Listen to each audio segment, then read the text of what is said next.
Do you know what's just around the corner in Genshin Impact? Phase 2 of version 5.7 is almost here.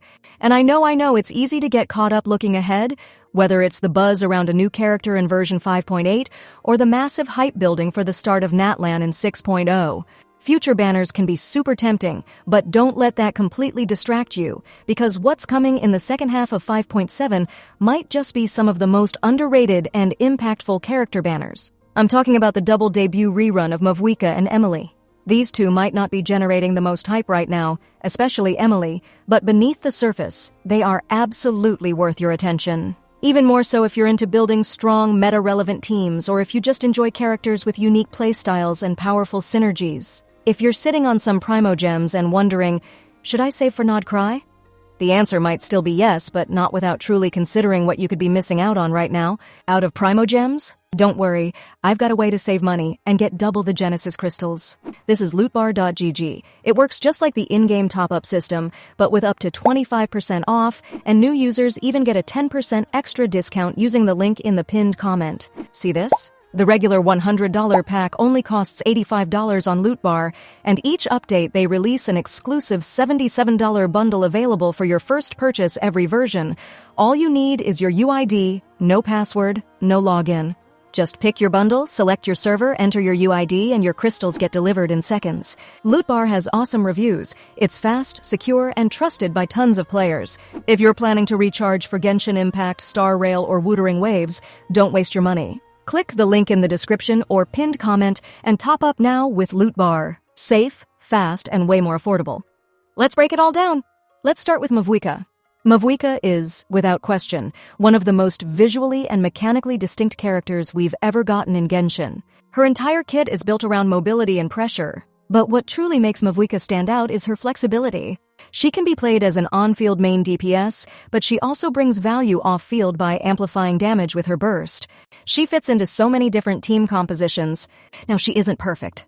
Some players have mentioned that the feel of her animations could be improved. The bike attacks, while undeniably cool, can sometimes feel a little floaty. The weight you'd expect from a large vehicle just isn't fully there. And the sound design, while decent, could have used a bit more punch. Also, some lore purists are still scratching their heads wondering how a motorcycle fits into the aesthetics of Teyvat. Then there's Emilie. Emilie is the exact opposite of Mavuika in terms of playstyle. Where Mavuika charges head-on and commands the screen, Emilie prefers to sit back and support. But don't be fooled, her support is absolutely lethal. She's built specifically to make the burning reaction viable, and I mean really viable.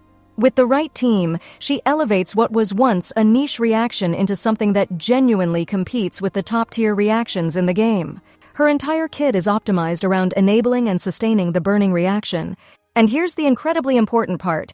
If you have Kinich, Emilie becomes a borderline must-pull. The synergy between those two is outstanding. This pair unlocks one of the strongest synergies in the game, and it's still surprisingly underused in the wider meta. However, if you don't have Kinich, Emilie becomes a lot trickier to use. Her effectiveness drops significantly when the burning reaction can't be consistently maintained. She's not useless, but she is highly specialized. And in Genshin, specialization can be either a blessing or a curse, depending on the characters you already have in your roster. So what's the final verdict? In my opinion, purely from a meta and gameplay perspective, Mavuika is a must-pull. She's not only strong, but she's also incredibly fun to play, and adds quality of life value in both exploration and combat. If you don't currently have a top-tier Pyro DPS, she's a perfect pickup. She doesn't require heavy investment to work well, and she's flexible enough to slot into multiple team compositions. Emilie is a bit trickier. She's absolutely amazing in one specific role and generally mediocre outside of it. If you have Kinich, she is undoubtedly his best in slot support. But if you don't, think carefully. Don't pull for her expecting her to carry in generalist dendro teams. That's simply not what she does. She's a reaction specialist, and you'll need to commit to building burning teams to truly see her shine. And if you look at the current Spiral Abyss, 2 of the 3 bosses are weak against Pyro, so another Pyro team with Mavuika or a burning team with Emilie could definitely benefit your account. Of course, always remember that meta isn't everything. If you just love Mavuika's design, or Emilie's animations, or if you simply vibe with their personalities, that's more than enough reason to pull for them. Genshin Impact is a game, not a spreadsheet, and the most important thing is that you genuinely enjoy the characters you play. Let me know in the comments if you're planning to pull, who you're targeting, or if you're saving for a future character, or even the mysterious Nod Krai characters coming later this year. I always enjoy reading your team plans, stay safe, and I catch you in the next video.